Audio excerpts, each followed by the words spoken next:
Testing. Test. Testing. Test. Okay, I think it will, for the live stream it works, but for those here in attendance, I don't. I can see if I have a second microphone. Oh, I think we'll be able to Yeah. our voices Testing. to everybody. Yeah. Don't You worry guys about can that, Josh. hear pretty We're well. Loud. We're All right. loud, yeah. Hi there, everybody. Thank you very much for your patience, and thank you for joining us today here at the Clarke Historical Museum. My name is Josh Buck. I'm the Executive Director Curator here. I'm very excited to help pull off this year's Saturday Speaker Series. I'd really like to thank Susan Doniger from the Humboldt County Historical Society and Corinne with the Humboldt County Library, who may or may not be with us I don't today. think she's here. But ultimately, all of these groups are working towards the preservation of local history. And it's because of folks like you that we're able to share all these stories. So thank you very much for being here today. I'm going to turn it over to Susan. Have a wonderful day. Well, thank you, Josh, and thank you all for being here. As Josh said, this is our first year of our partnership with the Clarke Museum and the library in presenting this library lecture series, and we're thinking that we can really outreach to more folks through a combination of in-person and our Zoom audience, which we hope to connect to very shortly. And with that, I'd love to introduce Julie Clarke. I'm sure a lot of you know she's a Bureau of Land Management Ranger, began her career as a park ranger at the Headwaters Forest Reserve here. She graduated from Humboldt State in '97 with a BA in art education, a minor in history, and then she received her master's in social science. Julie wrote her thesis on company towns in the American West, so that's great.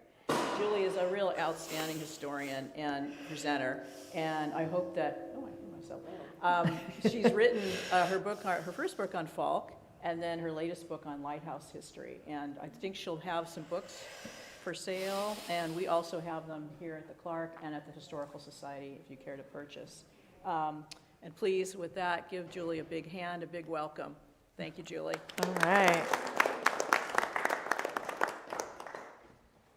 Well, thank you for coming today. This is absolutely one of my favorite subjects to talk about, the town of Falk. So I have been working on the history of Falk since 1999, since when I started with the Bureau of Land Management. I didn't grow up here, but I had a similar sort of love in Southern California when I watched the orange groves and like all the orange packing buildings kind of start to sort of fade away. And so as a child, I would go into these buildings and look around and to see if there was like any evidence and sort of be the archaeology even at 10 years old. I put this quote up here by Virginia Woolf. I just found out recently one of my favorite neighborhoods to go in Bloomsbury, it's in Bloomsbury, London, is where she lived and Charles Dickens lives. So it's kind of near and dear to my heart. This came out of a book from a different book that I was reading, but I just thought it was so poignant and such a great quote about history, because we don't always have the answers when we start, especially when I started working on the history of Falk. I wanted to know everything as possibly as I could when I sort of started my obsession, is what I would call it. And so I wanted all the answers right away, but it took a long process to find those answers. So this is sort of the cover of the book that's available here at the Clarke Museum, The Company Towns of the American West. It's an Images of America book. I'm sure it's for purchase. And I will sign your book as well at the end, and I'll be available after the talk. I just recently also completed the Lighthouses of Humboldt County, so I believe you guys have that as well, and I can sign that as well. This is all a big part of my work with BLM. So they've allowed me to research and do all this historical work in the office.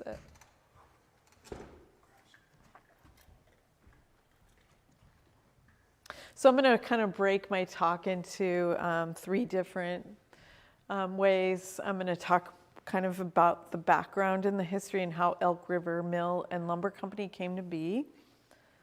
I'm going to talk a little bit about the Falk community and what that was like, what it was like to be a child there, a woman there, a logger, a man working in the company, and then the ghost town period between 1937 and 1979. And that's how I break it actually up into that Images of America book, into chapters. I'm going to give you a little background about the Headwaters Forest Reserve.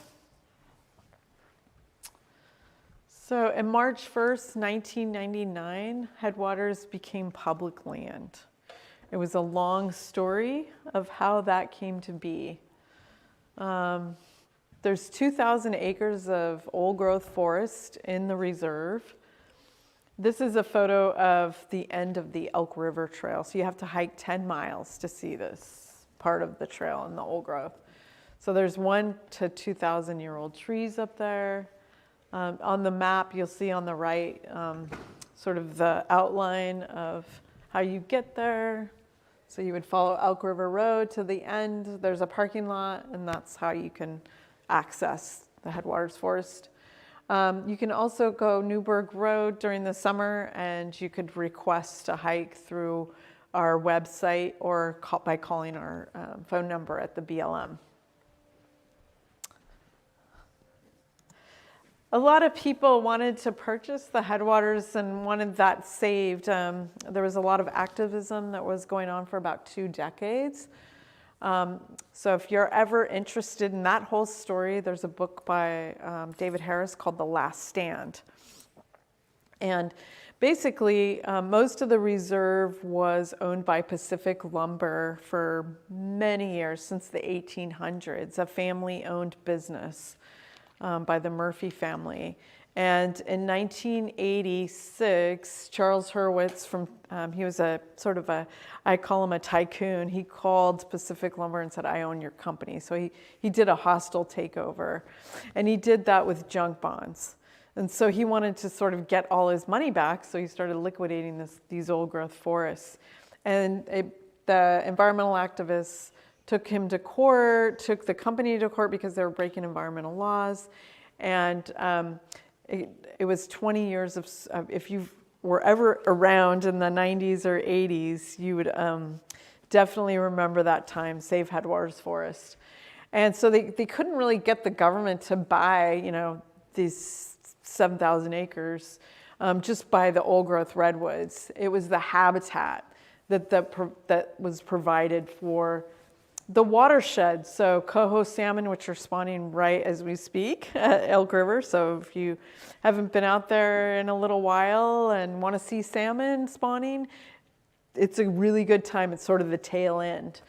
Also for the marbled murrelet, which nests in these old-growth trees 300 feet high, which is a seabird. And the northern spotted owl, which we had 5 nesting pairs at Headwaters, and we only have about 1 so far. They're very quiet because of the barred owl, so not to be confused with the barn owl, but barred owl, which is kind of their nasty East Coast cousin, is what I call it. They've come from the East Coast, and they're very aggressive, and they're fighting for territory. So a lot of the spotted owls are no longer in Headwaters Forest. They're sort of a hybrid too, so they breed with one another. But that's a whole nother story in its own. But over the 24 years that I've worked with, I would say that the theme of Headwaters that speaks so clearly to me is renewal, regeneration, and connection.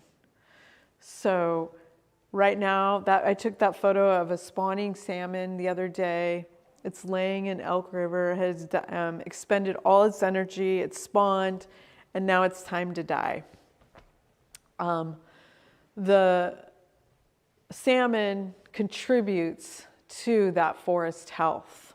All that nitrogen that it brings back from the ocean is contributing to all that forest health, all the phosphorus and nitrogen. Without the salmon, that forest wouldn't thrive as much as it does. So there's this nice continuous operation going there of regeneration. Let me see here. Went too fast. Okay. There's also a timeless community that's happening out there. There used to be 50 years of operation where 200 people lived at Falk. And now there's a community of people out there that are hiking there, that are really enjoying that forest. They're enjoying the history that's out there. They're being connected to that watershed and what it has to offer. There's a community of relatives that were once connected to the people of Falk, like Lolita Webb here. Her granddaughter came out to Headwaters. And she connected with me, and she gave me this, just recently, this wonderful bracelet that I'm wearing that belonged to Lolita, that was her necklace. And so Lolita was a caretaker out there for many years, and I'll talk a little bit about her story as well. So there's always this continuous connection that never stops. That every time I think that Falk is kind of no longer there, I am connected again in some way, somehow. There's a continuous appreciation of, that was my first tour of Salmon Pass there in 2000.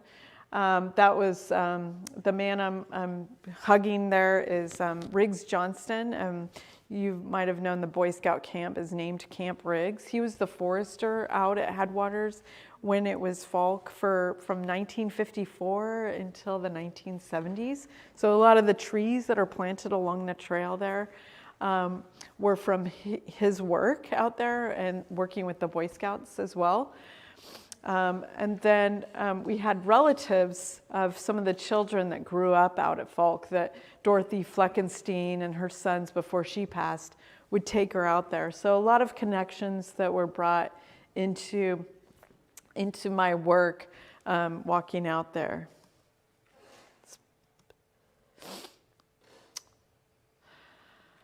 So right away, I wanted to know all the answers, and so I looked at primary sources when I did my research on Falk. I looked at photographs, and I looked at diaries and interviews. This is going too fast here. So there were a lot of artifacts that were recovered. There was lots of documents that were copied, that were taken out of the mill and the general store in the 1970s that were brought into my office. And so I could look through all those primary sources and photographs. And then there's also secondary sources like Falk's Claim with John Gates, who wrote the book in the 1980s. He was actually able to interview a lot of people before they passed away. His work is just, priceless to me. He was able to give all his photographs that he had collected from other people when he was doing the work with that book. And then, so early on in 2000, we also had Cal Poly Humboldt come out there, and they went on an archaeology field school. So they did an inventory of Falk, and they located all the different places where the mills were, where the mill was, where the general store was, where the cookhouse was. And they did a complete inventory, and now it's been nominated as a historic district by our archaeologists. It's taken this many years. But now it is nominated. And there's me with Jamie Roscoe when I was young, and John Gates with my tape recorder. So I had that tape recorder with me everywhere I went. There was an excavation of Maggie's camp. So Maggie is the woman in the center there. She was a fierce to be reckoned with, a force to be reckoned with. She, ruled that cookhouse with a lot of fervor, and I heard lots of stories about her. She had a lot of power because she was feeding those loggers, and she would actually not allow people that were complaining about her food to come in to her cookhouse. So she would not allow the loggers just to walk into her camp until they lined up, and then they were ready to come in. It was very orderly. So the Maggie's camp was 3 miles up from our parking lot, and there was a great excavation with Cal Poly Humboldt in which they found an alarm clock and an iron Leon Perrin's lids and dishes and lots of bones. There's a whole collection actually up there at Cal Poly Humboldt that belonged to Maggie's Camp that is still there in their records. This was some of the areas where the china from that cookhouse came from and the years, and they divided it into percentage and how many items. So here's some of the labels that were on that china that was at the cookhouse. So heavy duty china, and you know, not cheap, and definitely withstood the test of time. I also did many oral history interviews with some of the people. I was so lucky in 1999 that there was people in their 90s that I could interview for a few years. So in 2000, I was able to interview Paul Mazuki, which is on the left, and then Wayne Miller on the right. They actually went to school together at Jones Prairie School and knew each other. They were both born in, Paul Mazuki was born in 1908. Wayne Miller was born, I think, in 1906. So I was able to really get a lot of their stories. They grew up near Falk. Wayne Miller grew up in Falk. His dad was the blacksmith. Paul Mazuki lived on a ranch close by Elk River, on Elk River Road near Falk, and worked in Falk and many other camps as a young man, as a rigging man. So his job was to strap up those logs, and he said, and run like hell, because if those cables snapped, that was the most dangerous part of the woods working job because of the tension those cables would be on. I'm really just fortunate that my manager, Linda Rausch, at the time would allow me to take time after working at Headwaters as a ranger and go to Paul's house and interview him. And so much so that I have 120 pages of documentation that I was able to write that book, Falk, Company Town in the American West, because of all the people that he knew in Falk. It was like going back into a time capsule when I would talk to him. He died in 2006 at the age of 98.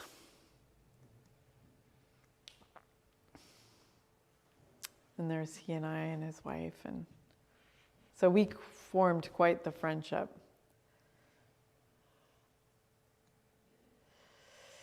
Wayne Miller is actually in that photo as a young boy on the right, his sister Vandy on the left, and then his mother in the center. So getting his stories about Falk was very interesting in that, especially because his dad worked in the mill. He had a personal attachment to that town. And then he talked about Ellis Wrigley at Jones Prairie School, who's in the back there. And then I believe this little boy off to the left here is Paul Mazuki when he was a child. It was a one-room schoolhouse. It was K through 5, and it's a residence now. So if you go to Headwaters on the right, there's sort of a pond. It's the last house before you get to our parking lot. And that was Jones Prairie School, and it has a flagpole there still. I was also able to interview Lois Olson, whose father was the Falk bookkeeper for many years, and he just passed away. So he was 101 when he passed away, and there he is as a boy living out at Falk. He actually lived in the last house that has succumbed to the forest. So I was able to actually go into that house quite a bit, and it was across the river. So it was like putting all the pieces together with the photographs, the interviews, the landscape, and the primary sources and the secondary sources. Early on, when I got to Headwaters and was looking for photographs, this was the one that came out to me, and this is from Christy Wrigley. She had a copy of it, and then we were able to make a bigger copy. So this was like hitting the gold mine, especially because it is such an impressive photo for 1907. The panoramic, I mean, this was one negative. And you'll see the mill at the center. The landscape of a company town is usually very similar and in all other areas where company towns were built, even in our area. So you always had the mill center, and then you had the superintendent's house over in the back usually, or very close to where the operations were happening, so that they could see and overlook what was going on. Like if you were to go to Carson Mansion and stand there and look at the Carson Mansion, just below that mansion was where the Carson Mill was, right along the water. So when I did my studies of mining, milling, all of the different company towns, it was always sort of a similar setup, and where the superintendent was looking right over the mill. Who's the photographer, Julie, do you know? No, I don't know. There's a funny scrolly thing over there. Yeah. I don't think it was someone from our area, though. Nope. This photograph came on, it was the same day, same photographer, 1907, very long, panoramic.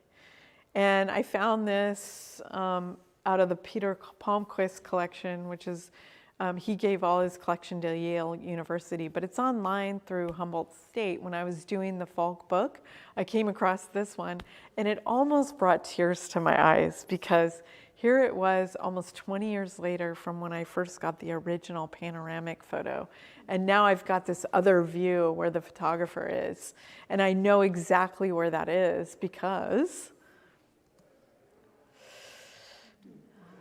there's 1907 and 2020. So there's the same stump.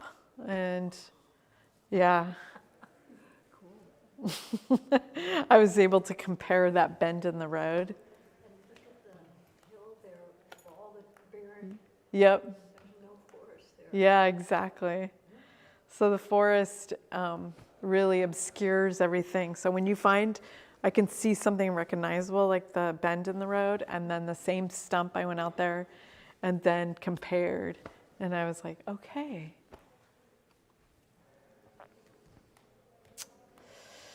This is leading up to Lolita Webb's house. Which, if you've ever been out to Headwaters, is completely forested. That picture on the right almost looks like you were driving down Elk River Road. And it's just unrecognizable now. It's all grown back into a forest. Regeneration. So I'm going to get a little bit into the details of Elk River and Noah Falk. So Noah Falk left Ohio in 1854. He was 17 years old. He didn't have a lot of money. He was coming out for the gold rush, San Francisco. And by the time he got to San Francisco, he actually took the short route. He went through the Chagres River area before the Panama Canal, walked 13 miles to get on a schooner and then up to San Francisco. So he avoided going around the Horn. He got up to San Francisco and he realized in 1854, there's no money anymore left in the gold rush. It was hyped up. By that time, a lot of the gold was kind of gone. I mean, a lot of the people that were making money were the merchants in San Francisco, selling all the supplies to the gold miners. So he came up to Mendocino and he worked quite a bit of time there in a sawmill that in Albion that was one of the first sawmills actually to mill redwood. And then by the time he, in this photo, he's much older, but by the time he was approached in 1884, he was 47 years old. He had 3 mills in Arcata. He was partners with Isaac Miner at the time. And he eventually ended up being the president of Eureka Bank, where we're standing. He was the president here. He was president of Arcata Hotel. He was very influential in Arcata. And so he was regarded as a good person to be an investor and work with investors from San Francisco. So they purchased 9,000 acres out of Elk River. And by that time, too, a little bit later, that mansion that you saw actually is where Wildberries is today. Mm-hmm. Yep, Wildberries. Yep, right on the. You probably remember. I don't remember, I just know it's sad that it's not there. Yeah, they tore it down to build a Safeway. Friend of mine, when he was a young boy, he used to go to the cellar, bring coal to Wow. his wife. They put coal on the Yeah, coal. stove. Uh-huh. Yeah.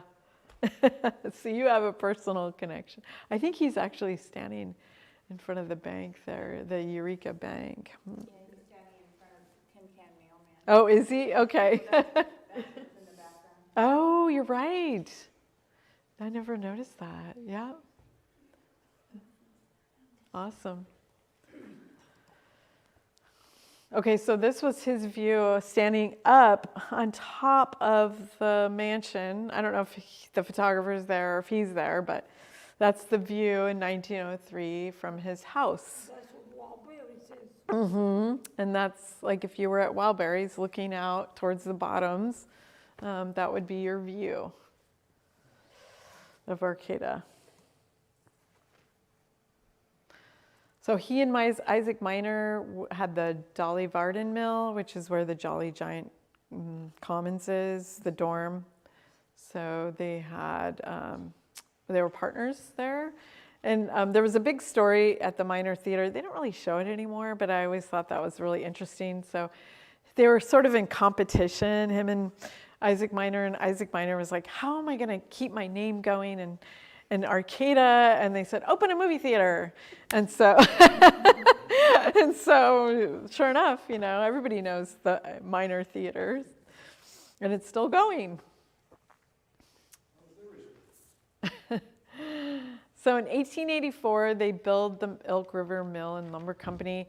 And by then, too, you had to have a railroad. So there was the Bucksport and Elk River Railroad Company. And Noah Falk was actually kind of running that and investors. And he sold his share to Carson. So he didn't want to run the mill and the railroad. So in order to get the logs out, the railroad had to be in place and had to take out his milled wood to Bucksport, which is where the Bayshore Mall is. Unfortunately, 6 years, there's the rail line. And then Bucksport would be all these schooners out there transporting all the milled wood all over the world to Japan, San Francisco. Oops. This is a really touchy computer. So that was the logging truck of the day. And then 6 years after they built the mill, there was a fire. And then Noah lost 120,000 board feet off that. There was a fire because if you see that man with the wheelbarrow right there, that's all sawdust coming out of the mill. It's highly flammable. So there's a little spark and boom, that whole thing goes. And that's exactly why the mill burned. And of course, they probably didn't have a fire department out there. But they realized early on, we really need to get a handle on this. And they made sure that that didn't happen again. And it didn't. That was it. So they rebuilt the mill. And by 1907, after the 1906 earthquake devastated San Francisco, much of the milled wood that came out of Humboldt County and Falk, 40,000 board feet per day, was coming out of Falk. So Noah actually was doing quite well in business. Another view of the mill there with that same day, that 1907 day. Noah Falk really took advantage of the technology that was going on. So there was a big transition from the circular saw to the bandsaw. So one of the first bandsaws ever to be used in the country was actually at the Falk mill. So it didn't matter what size of log was going through the mill, because now you had a bandsaw that was up and down instead of these big circular ones that you had to keep making bigger and bigger and bigger. And once the bandsaw was invented, it didn't matter anymore. So it's inside it was all on steam too. So early on, they used oxen to transport the logs to the railroad, and he took advantage of the Dolbear steam donkey, which you can see at Fort Humboldt today. And those are all brought into the woods with skids, and then bringing those huge giant redwood logs to the railroad. And you can see that the bigger job, I think, is the water jacks, they called them. So you can see the mules there with the men, and the water pails, transporting the water to get to those steam donkeys in the middle of the woods. I mean, that was a big feat. And then getting those around. What I found really interesting too, probably the most fascinating to me in the study of Falk, and even the lighthouse keeping, I always liked the community and the people and what they were doing and the stories behind their lives. So many of the people that moved out there, you're working for a company, you're owned by the company. Has anyone heard that story? I owe my soul to the company store. Yeah. So from 1880s to 1930s, it was all over the United States. These were isolated areas. Falk was incredibly isolated. They might as well have been in Ukiah, really. I mean, it was 3 to 4 hours to get into Old Town Eureka from Falk. You had to walk, or you had to ride your horse. I mean, they were in the middle of nowhere. They were really dependent on the company that they worked for. They were dependent on the store there, the wages that they were making, whether they were exploited or taken care of. It could have happened either way. So the living conditions in a lot of our area was actually pretty good, especially Falk was known to treat their workers really good. Cornell also was an area that was, they were also treated very well as well. My friend Paul Mizuki, he said that Hammond Lumber really treated him well. He remembers working in the woods all day. He would come back to this little bachelor cabin with a wood stove, and he'd have clean sheets and the wood stove already burning, so that when he was all wet from being in the woods all day, or it was a wet day, the cabin was warm and he had nice clean sheets to sleep in. Did they have a medical doctor, a company doctor or a company hospital out there? No, not at Falk. So I'm sure they might have had some medic or something like that, but if you were hurt or anything like that, you were just taken out by train. So they did use the train for certain things that you needed to get to town pretty quickly. So there was some pretty serious accidents. The children growing up in Company Town had quite the life too, and that was where I was more familiar when I was studying, because many of the people I interviewed were children growing up in the Company Town. They relied on their family to thrive, children, and they maybe had 1 or 2 toys that they kept, that was really important to them, like a doll for a girl. For a boy, it might be, especially when he gets older, like a gun that they could go shooting on the weekends with their friends, or a fishing pole. Very important to them. So it was like less is more. Dorothy Fleckenstein, I showed her picture where her sons took her out. She was born in Falk in 1918. Her mom died of Spanish influenza. So the Spanish flu, she, at 6 months old, so she was raised by her aunt, Helen Fleming, and there's her brother, Ernie. she told me a story when she was in her 90s that she had had a dollhouse made out of, from a stump. And that's how she entertained herself as a child. She didn't have a lot of friends. It was a really difficult life. I remember she said it wasn't the best life for her. She said she would never eat salmon. She would never eat deer again. She left when she was 18 years old. She became a hairdresser in San Francisco, and she never wanted to come back. That was it.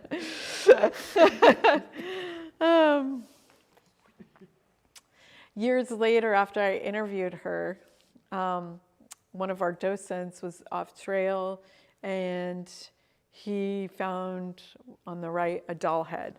And I said, "Hey, where did you get that?" And he said, "I found it in a stump." And then I was like, "Oh my gosh, that might be Dorothy Fleckenstein's doll." So I did a little research, and it's a German doll from the 1800s. So just being in one place is really helpful, especially when you have all these stories and then you can match the artifacts with it and it comes full circle. It's like one of the most powerful things that happen, like this big full circle. The continuity. This is Shirley Callahan. So the boys had quite the life. So they would go fishing and hunting on the weekends, and it wasn't ladylike for the girls to be playing outside. But there was a fish story written by Bessie McGowan's stepdaughter, and she talked about Elk River being a pretty stream and full of trout, which are spawning now, the salmon, and just how her dad would tie his own flies and handmade fishing poles. So life was very different out there. It was sort of like that less is more, I would say. Very simple. The women in Falk had they were in different roles. So they were either a waitress in the cookhouse, they were working in the cookhouse, they weren't in the woods, obviously, or they were like Maggie, the cook. So often the waitresses would meet the loggers and marry them, I found in my studies, and have a family, and then they wouldn't be working there anymore. They would be taking care of their children. And they were sort of like the backbone of the family, keeping it all together. There was stories when I was researching about accidents that would happen where the husband died, and of course there wasn't what we have now, life insurance, workman's comp, where if your husband died and he was the sole maker of money, then you had to figure something else out. And in my studies, I did find that looking into the research that maybe her oldest son would go at 14 years old and go work in the mill to keep the family going. So it was very hard in many ways. So this photo on the right, you can't see it, but it says, "In the land of sawdust." And that was, like I said, there was a lot of sawdust. They're staining in sawdust. The whole area of Falk was all sawdust away from the mill. It was just everywhere. I can't imagine they were probably breathing it all the time. There was a lot of camaraderie among the women. So as you can see in that photo, they're knitting together. They would teach each other how to dance. They would talk about maybe the boy that they saw at the dance hall. Falk had a dance hall. On Saturday nights, they would go and dance until 5 a.m., cooking pies and bringing a potluck dinner to dance where they would stop at midnight and have this huge potluck and then dance again. They were well dressed too. Every photo I see of these women, I mean, for a lumber town where it's like in the land of sawdust, they're dressed pretty well. And then on Sundays after this dance hall, they would have these great big picnics where they would all get together and share their meals. And they would also share a lot of ornamental trees like plum trees and things that would make good jam, like marmalade jam. And some of those trees are still out at Falk, and one of them produces near the parking lot these big, beautiful yellow plums. So the buildings may not be there anymore, but some of the fruit trees and the things that they planted are still there. And of course, the men in Falk were either busy on the railroad, they were working in the mill, or they were logging. In 1921, a lead sawyer made $60 a month. So if you did inflation, that would actually be a pretty good wage. But what I thought was really interesting, room and board, especially if you were in just a bachelor cabin, was $5 a month. So, I mean, that's $55 you can pocket. That's not the case today. That's not the ratio. So, most of your money goes to rent and board and food nowadays. So they made about 25 cents an hour. They worked 10-hour days. And does anyone know how long it would take to cut one of these by hand? Whole day. Or several days. Yeah.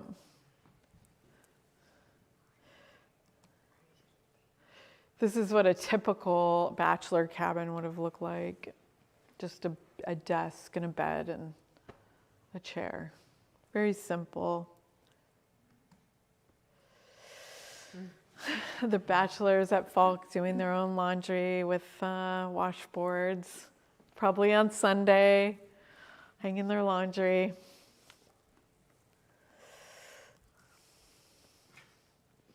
And then in the 1930s, and this happened all over with company towns, there was a decline. No longer did people have to be in a company town. It wasn't isolating anymore. They could drive their cars. Especially like once the automobile was pretty much ubiquitous all over in the area. They didn't have to stay in the company-run housing anymore. They could commute from Eureka. So the idea of a company town sort of kind of went away. In 1937, well, I would say 1930, Falk closed its doors. And the reason why they closed their doors, they were still running on steam. So they were working on all this ingenuity early on with the technology. But by 1930, they still had an upgrade to electricity. And the mill needed upgrades, and they were running on steam donkeys.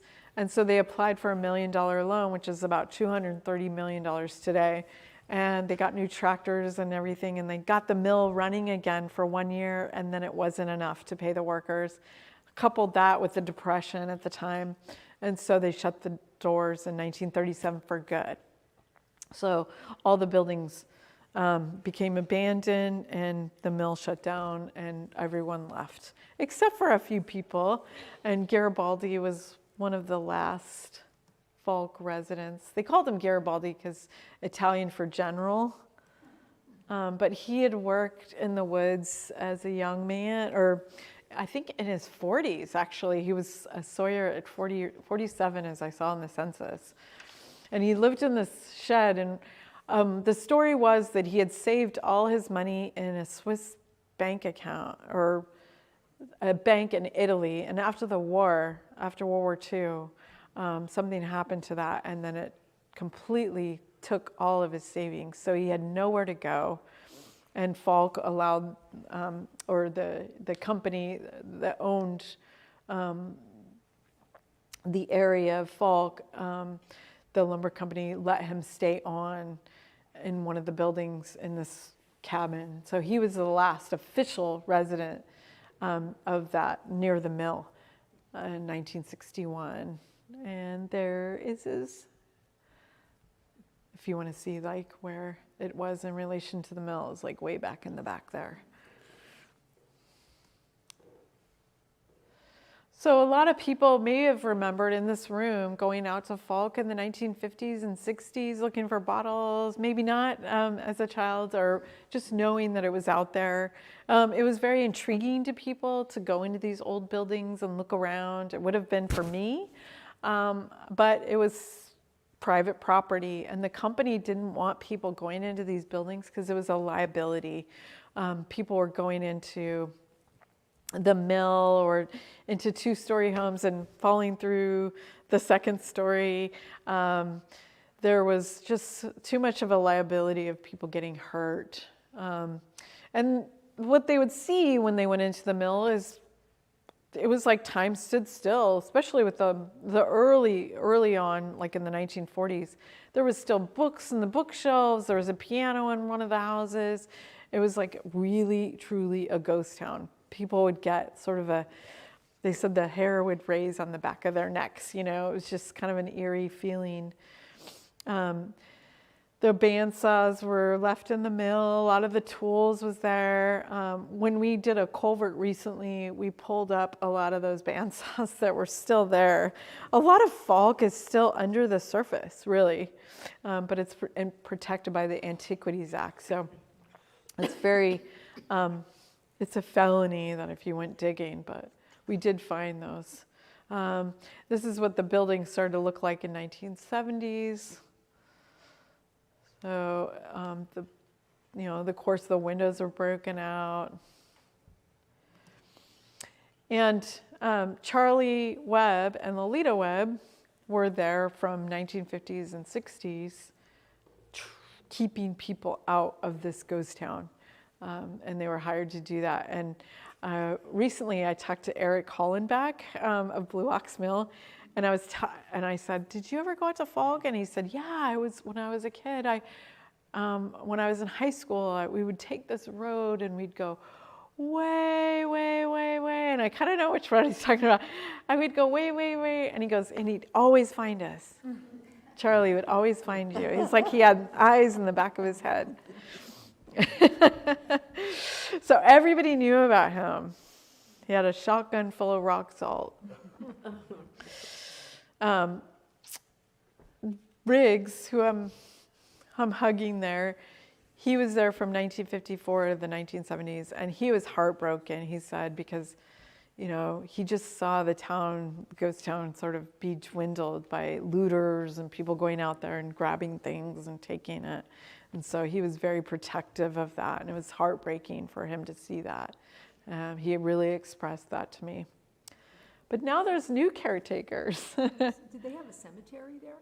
No, most of the people were either buried at Myrtle Grove, so a lot of people of Falk were buried there, or the Ocean Cemetery, Sunset Ocean. Does anyone know that by the Bayshore Mall there? Ocean View, that's right. So what's left of Falk now that all those buildings and things are gone? We did have a craftsman style house where Vernon Olson, the bookkeeper, was, and Lewis Olson, who I interviewed. And that was standing for several years. That photo was taken by me. I actually could walk in that house.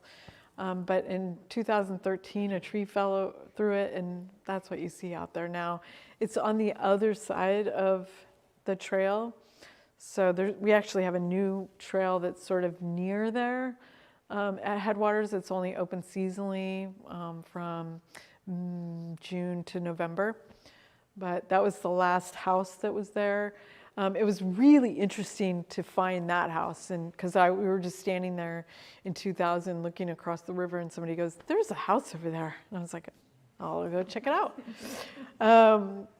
There was a Model T dump truck that would take all that sawdust I talked about away, and then over the years, the building that it was under collapsed on it, and now that is still out there. You can still see the chassis that's over by the town of Falk, where it used to be. And then we have the historic train barn that we moved in 2008 that is now the education center out there. So we do have events and things like that in the summer. It's very cold in there right now. Doesn't get a lot of sunlight, so it's not very inhabitable. But in the summer, Friends of Headwaters will open the barn on Sundays from 12 to 3, so you can actually go in there and look around and talk to the docents and look at photos of Falk. So this is the movement that happened in 2008, where we took boards off of it and labeled it, and the Forest Service had a team that actually put it back together again. And even, I would say, even myself is becoming history out there. This is me walking with kids, and the forest is completely, I remember when it was just barely above my head, Hank.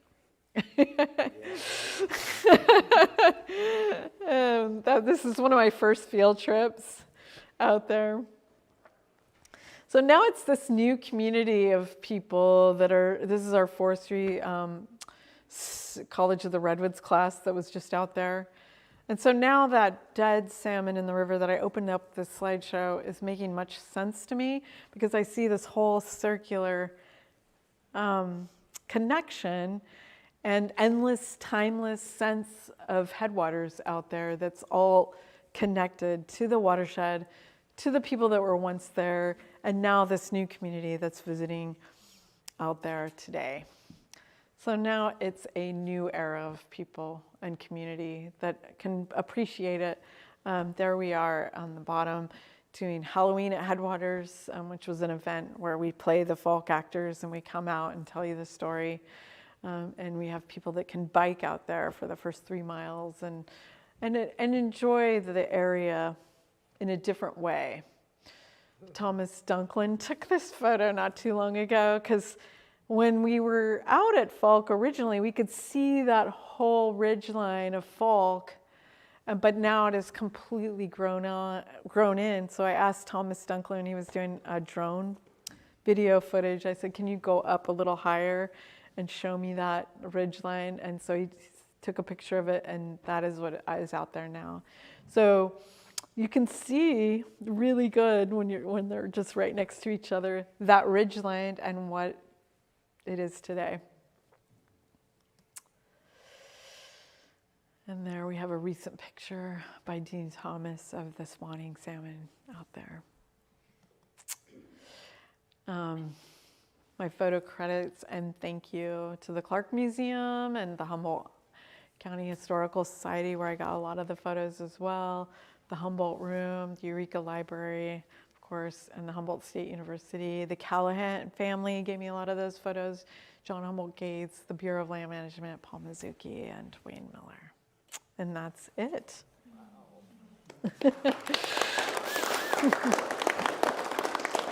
Is there any questions? Has the sawdust completely decomposed by now, or there's still like evidence of it being there? Because that was pretty deep. Yeah, so there's a place where we have steps going down to the river near Falk, and we were making them not too long ago, and we were trying to get footholds in those steps, and it was all sawdust. So yeah, if you just go off the trail. It's still out there. Yep. Out there. I was a forester there. Yeah, We Hank started is. in 1999. And yeah, we tried to replace some culverts, and we found out we're just digging up sawdust. Yeah, Hank and I worked together many years, so it's nice to have him here. Isn't that sawdust contribute to health problems like lung disease? I don't know. I mean, redwood, it seems like that would be pretty rough on your lungs, the redwood sawdust, because of the tannins in it. I don't know. I mean, it seems like it would be pretty acidic, but any type of, airborne particles like that is probably going to really affect your lungs, I would imagine. And I know that they probably didn't wear masks. Especially in the mill, so.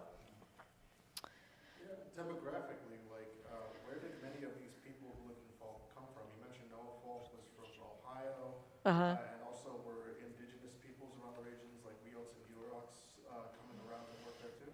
Yeah, I know, not particularly in Falk. I didn't see any Wiat or, any Yurok names, but I know there was a lot of like Finnish, Swedish, Norwegian.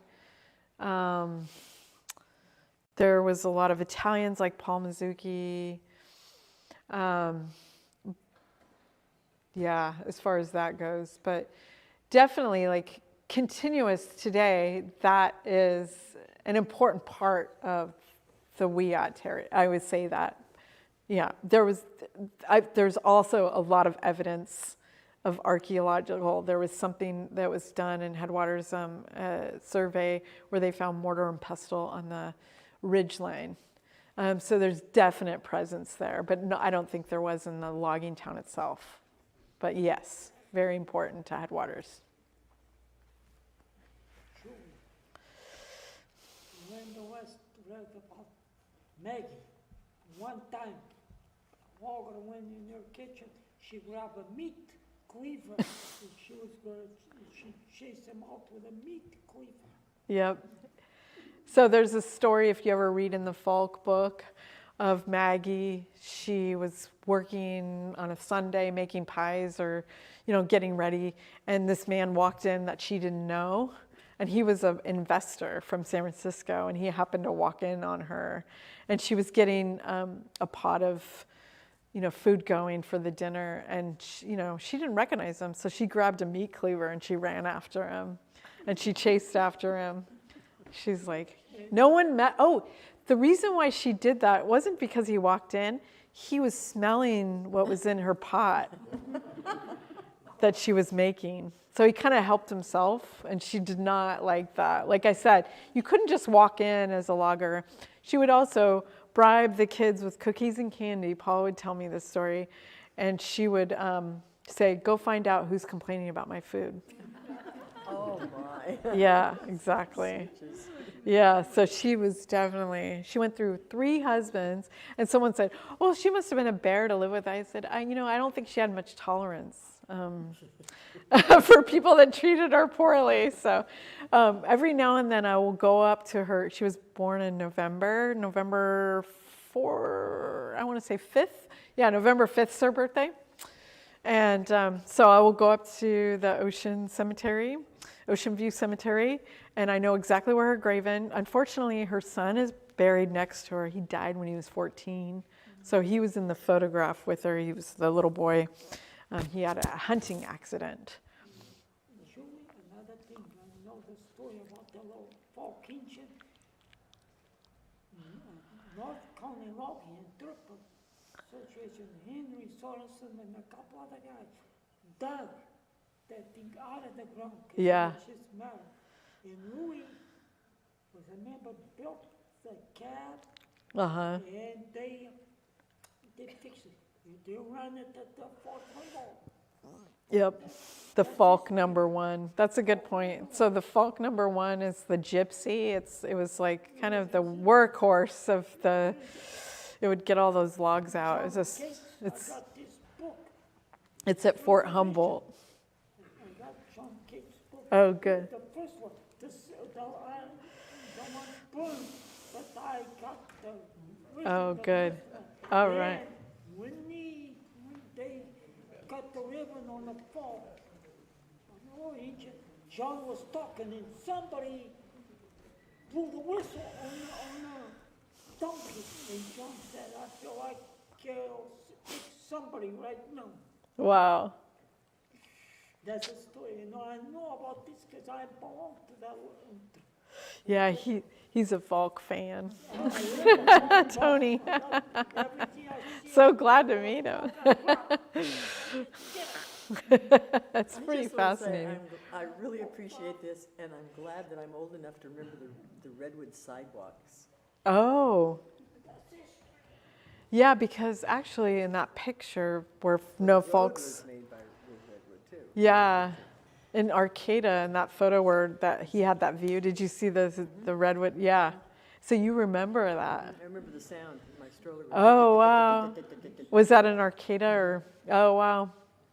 Oh, wow, that's great. And apparently there was a big, there was redwood sidewalks here in Old Town, and Paul would tell me that it was full of holes from the corks from the logger boots when they were going up and down 2nd Street. What are the challenges that BLM has now in managing that land with all that sawdust and the new growth? And it has to have changed the ecology environment somehow. Do you have challenges in managing it? Yeah, so the forester out there, I David. can speak a little bit. Yeah. I was Yeah. Getting what? There's a definite plan. Yeah. But the problem was that it was overstocked. It was planted. A lot of we planted stumps out. It was overstocked. And at first, nobody wanted to do anything, just let it be. And we had a lot of meetings in San Francisco with the environmental organization, and they said, leave it alone, it's natural. And we try to convince them it's not natural. There's 2,000 acres are natural. The rest was logged over, severely harvested, replanted, and it was fully stocked. But it was like we had some places over 500 or 600 trees per acre. And we tried to convince them that we had to do some thinning, pre-commercial thinning, not logging. We had to thin them out like thinning out your carrots in the garden. And I remember we had them out there on field trips, so finally I said, come here, come with me, let's crawl through this. And I made them crawl through these stands on the hands and knees. And they kind of go, yeah, that's not natural. So we got a plan going. It went through public review several times in San Francisco. And they came on board that we could do some thinning. Yep. So we thinned it out, and the growth is so rapid. Yeah. It's unbelievable how fast the trees grows if you thin it out. So they've been on top of that decommissioning the roads. They spent millions of dollars Yep. decommissioning the roads. We've Might tell removed- a little bit about that. Yeah, so we've removed 30 miles of road in headwaters Yeah. that were logging roads. Because they just about built a road to every one of these big trees. Yeah. The skid trails, and we're like 5,000 miles of skid roads in that little area. We spent a Because they lot of went money. to every one of the big trees with the tractors and oxen. And yeah, and in the resource management plan, the primary goal to manage headwaters is to have that second growth one day look like that old growth, to have those old growth characteristics. And that's our mission in management. Yeah. And we so, removed yeah. The roads were removed because of the erosion hazard was just tremendous for the salmon, and really did. Yeah. So what they did is they took the culverts, so they have what they called humble crossing, where they just took some big trees, laid them across the drainage, and then put dirt over them. Yep. Okay?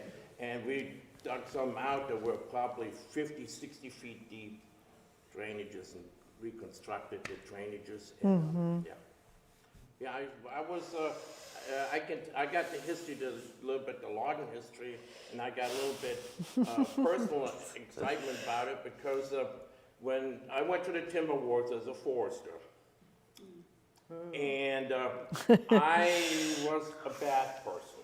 I was a real bad person because I destroyed the forest, which not. My degree was in forest ecology, my job was forest management. Anyway, I went through the 80s, the struggle with timber. So my supervisor, we came up with a plan. I didn't call myself forest anymore. I went to public meetings and called myself a forest ecologist. Yeah. And all of a sudden, I was the good guy. Where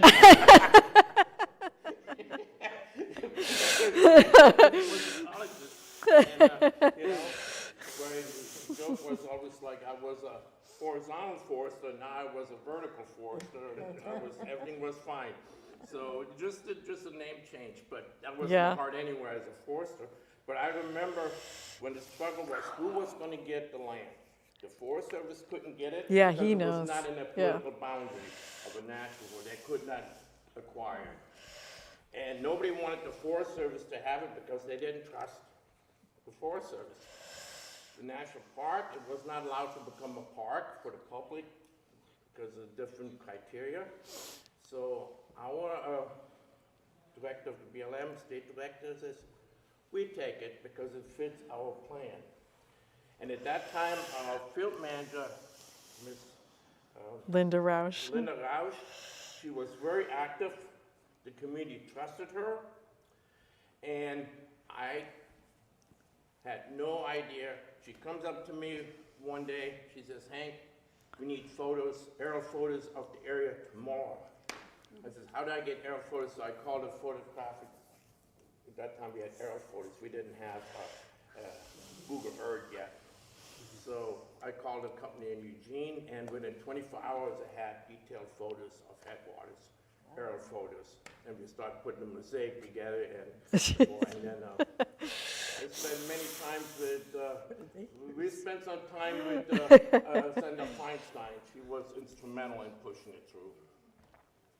It was an exciting time, but it was like, yeah, I was. Yeah, that was, so it was acquired March 1st. I came in May, but he was May 1999. But you were there like when it was fast. It happened fast, didn't it, for the BLM?